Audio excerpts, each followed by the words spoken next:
नमस्कार भक्तों। भगवान विष्णु को पालनहार, धर्म, करुणा और सत्य के प्रतीक के रूप में पूजा जाता है। ऐसा माना जाता है कि जो व्यक्ति श्रद्धा और विश्वास के साथ विष्णु मंत्रों का नियमित जाप करता है, उसके जीवन में शांति, समृद्धि और ईश्वरीय कृपा का वास होता है। इसलिए आज मैं आपको भगवान विष्णु के एक अत्यंत प्रभावशाली और कल्याणकारी मंत्र के बारे में बताऊंगा। इस मंत्र के जाप से मन की चंचलता शांत होती है, निर्णय लेने की शक्ति बढ़ती है और जीवन में संतुलन आता है। इस विष्णु मंत्र का नियमित जाप जीवन में आने वाली बाधाओं को दूर करता है, आर्थिक स्थिति में सुधार लाता है और सौभाग्य की प्राप्ति कराता है। साथ ही व्यापार, नौकरी और पारिवारिक जीवन में सफलता के नए द्वार खुलते हैं और इस मंत्र के जाप से मनोबल बढ़ता है, चिंता और भय समाप्त होते हैं और मानसिक शांति की प्राप्ति होती है। भगवान विष्णु जगत के रक्षक हैं। उनके इस मंत्र का जाप नकारात्मक ऊर्जा, डर और बुरे प्रभावों से सुरक्षा प्रदान करता है। इसके साथ ही मन एकाग्र और स्थिर होता है, जिससे पढ़ाई, ध्यान और कर्म में सफलता मिलने लगती है। तो भक्तों, यदि आप इस मंत्र का और भी अधिक लाभ पाना चाहते हैं तो इस वीडियो को अंत तक देखें। मेरे साथ इस दिव्य मंत्र का जाप करें और इस चैनल को लाइक और सब्सक्राइब करके कमेंट में जय विष्णु भगवान लिखकर भगवान विष्णु का आशीर्वाद अवश्य प्राप्त करें। तो चलिए भक्तों, अब मिलकर इस पवित्र मंत्र का साथ में जाप करते हैं। ओम श्री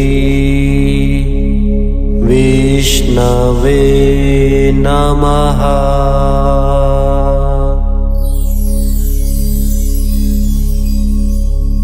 ओम श्री विष्णवे नमः।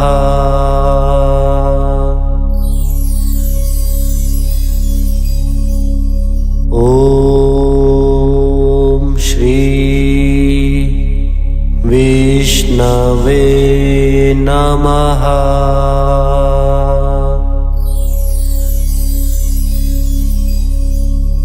ओम श्री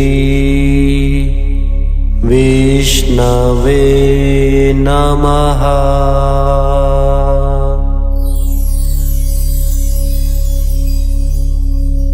ओम श्री विष्णवे नमः।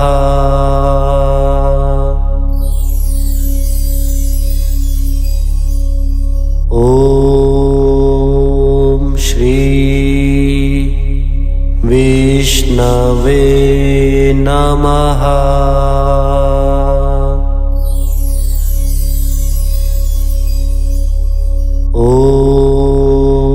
ओम श्री विष्णवे नमः।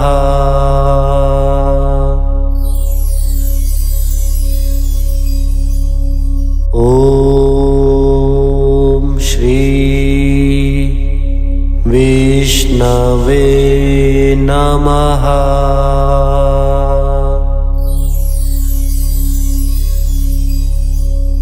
ओम श्री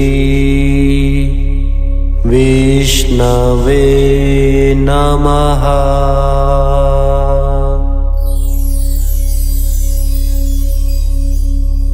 ओम श्री विष्णवे नमः।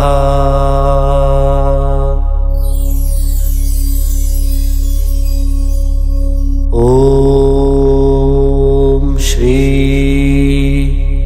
विष्णवे नमः।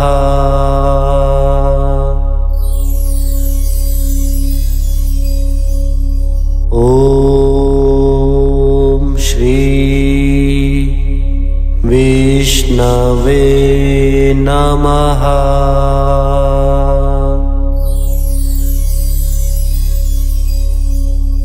ओम श्री विष्णवे नमः।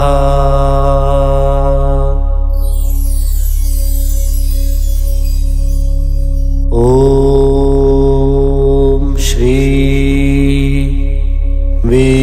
विष्णवे नमः।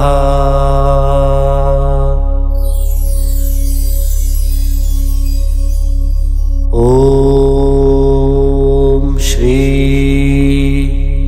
विष्णवे नमः।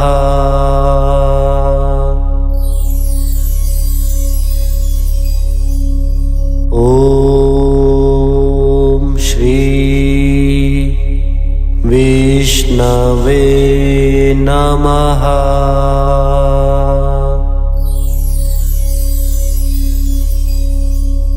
ॐ श्री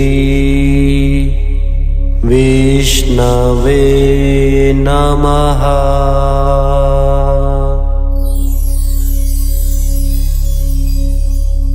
ॐ श्री विष्णवे नमः।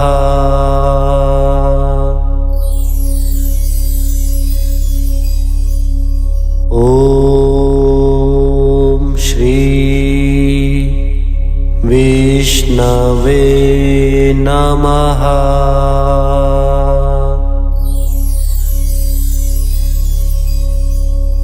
ॐ श्री विष्णवे नमः। ॐ श्री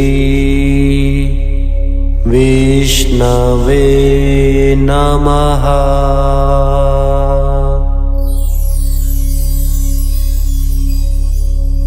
ॐ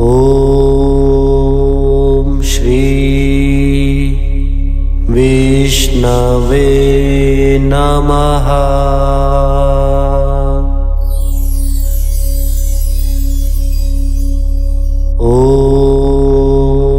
ॐ श्री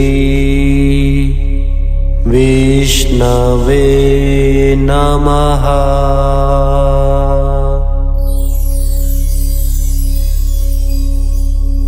ॐ श्री विष्णवे नमः।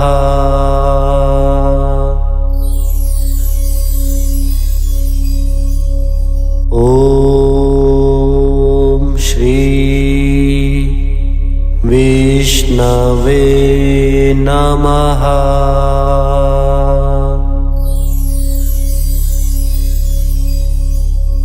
ॐ श्री विष्णवे नमः।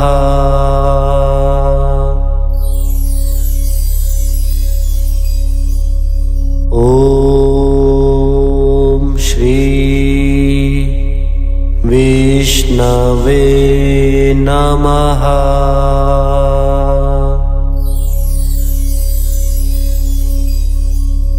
ॐ श्री विष्णवे नमः।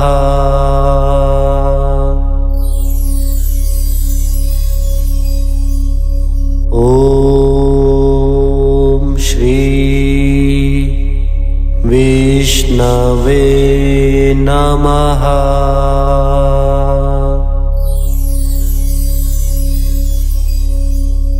ॐ श्री विष्णवे नमः।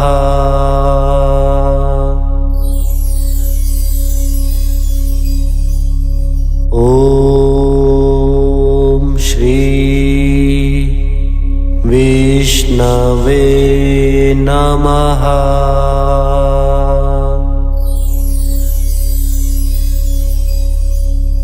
ॐ श्री विष्णवे नमः।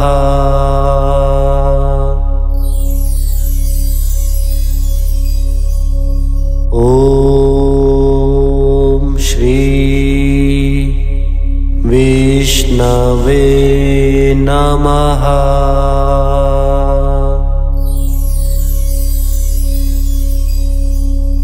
ॐ